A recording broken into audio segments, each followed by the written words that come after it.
ಯಾರು ಜಮೀನನ್ನು ಕೊಟ್ಟಿದ್ದಾರೆ ಅಲ್ಲಿ ಕೊಟ್ಟಿದ್ದಾರೆ, ಕೊಡ್ತೀನಿ ಅಂತ ಇದ್ದಾರೆ, ಕೊಡೋರು ಇದ್ದಾರೆ. ಅವ್ರು ತಗೊಂಡು ನಮ್ದು ಏನು ಬೇಕೋ ಸರ್ಕಾರದ ಯೋಜನೆ ಇದೆ, ಸರ್ಕಾರ ಯೋಜನೆ ಮುಂದುವರಿತದೆ. Why I should stop? They have taken money, we have given money to them, notification ಆಗಿದೆ. ಆದಮೇಲೆ ಅವ್ರು ದುಡ್ಡು ಖುಷಿಯಿಂದ ಬಂದು ತೆಗೆದುಕೊಂಡಿದ್ದಾರೆ. ನಮ್ಗೆ ಒಳ್ಳೆ ಚಾನ್ಸು, ಕುಮಾರಣ್ಣ ಎಲ್ಲ 25 ಲಕ್ಷ ಕೊಡ್ತೀನಿ ಅಂತ ಹೇಳಿದ್ರು, DK ಬಂದು 2.25 ಕೋಟಿ ಕೊಟ್ಟವ್ರೆ ಅಂತ ಅಂದ್ಬಿಟ್ಟು ಖುಷಿಯಿಂದ ಅವ್ರು ತೆಗೆದುಕೊಂಡಿದ್ದಾರೆ.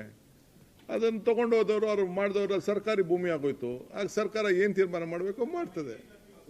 ಕಮಿಟಿ ಅದು ಬೇರೆ. ಈಗ ಬೇರೆ ಪಾಪ ಅವ್ರದ್ದೇನಾದ್ರು ನೋವು ಕೊಡಿದ್ರೆ ಹೇಳ್ಕೊಳ್ಳಿ, ತಪ್ಪೇನಿಲ್ಲ. ಏನು ಅವಕೇನು ನಾನು ಯಾಕಪ್ಪ ಇದನ್ನ ಡಿನೋಟಿಫೈ ಮತ್ತೊಂದಕ್ಕೆಲ್ಲ ಯಾಕೆ ಹೋಗ್ಲಿ ನಾನು? ಅವಕೇನೆ ಈಗ ಎಷ್ಟೋ ಜನ ಈಗ 75% ಈಗ ಒಂದೇ ಹಳ್ಳಿಲಿ ಈಗ ಆಲ್ರೆಡಿ 75% ತೆಗೆದುಕೊಂಡಿದ್ದಾರೆ, ಕೆಲವು ಕಡೆ 50% ತೆಗೆದುಕೊಂಡಿದ್ದಾರೆ. ಈಗ ನೋಟಿಫಿಕೇಶನ್ ಆದಮೇಲೆ ಮುಂದಕ್ಕೆ ತೊಗೊಂಡು ಹೋಗ್ಬೋದು. ಕೆಲವು 60% ತೊಗೊಂಡಿದ್ದಾರೆ. ಅದನ್ನು ನಾನು ಬಿಟ್ಬಿಟ್ಟು ದುಡ್ಡು ಅವ್ರು ಈಸ್ಕೊಬಿಟ್ಟು ಆದಮೇಲೆ ಕೊನೆಗೆ ವ್ಯವಸಾಯ ಮಾಡಕ್ಕೆ ಬಿಡೋಕ್ಕಾಗ್ತದಾ? ಮಾಡ್ತೀವಿ ಅಂತೇಳಿ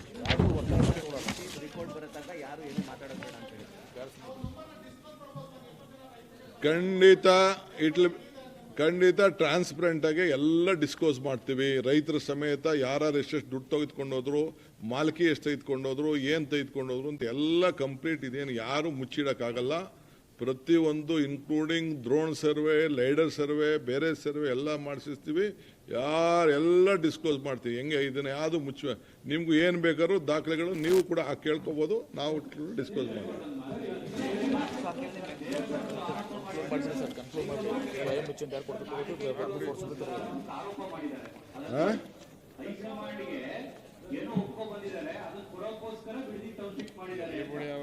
ನೋಡಿ, ಅವಕ್ಕೆಲ್ಲ ನಾನು ಉತ್ತರ ಕೊಡಕ್ ಹೋಗಕ್ ಇಷ್ಟ ಇಲ್ಲ. ಅವರು ನಿಮ್ ಕೈಲಿ 2006 ಮಾಡಿದ್, ನೀವು ಮಾಡಿದ್ದು ಇದು.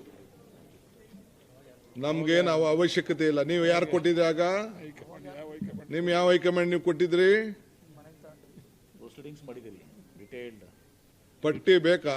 ಎಲ್ಲೆಲ್ಲಿತ್ತು, ಬಂದಾಗಿಂದ ಹಿಡಿದು ಯಾವ ವರ್ಷದಲ್ಲಿ ಏನೇನಾಯ್ತು, ಎಲ್ಲಿ ಜಮೀನು ತಗೊಂಡ್ರು, ಎಷ್ಟಕ್ಕೆ ಏನಾಯ್ತು ಅಂತ ಎಲ್ಲ ಅದೆಲ್ಲ ನನಗೆ ದಯವಿಟ್ಟು ನನ್ನ ಕೆಣಕಕ್ಕೆ ಹೋಗಬೇಡಿ ಅಷ್ಟೇ.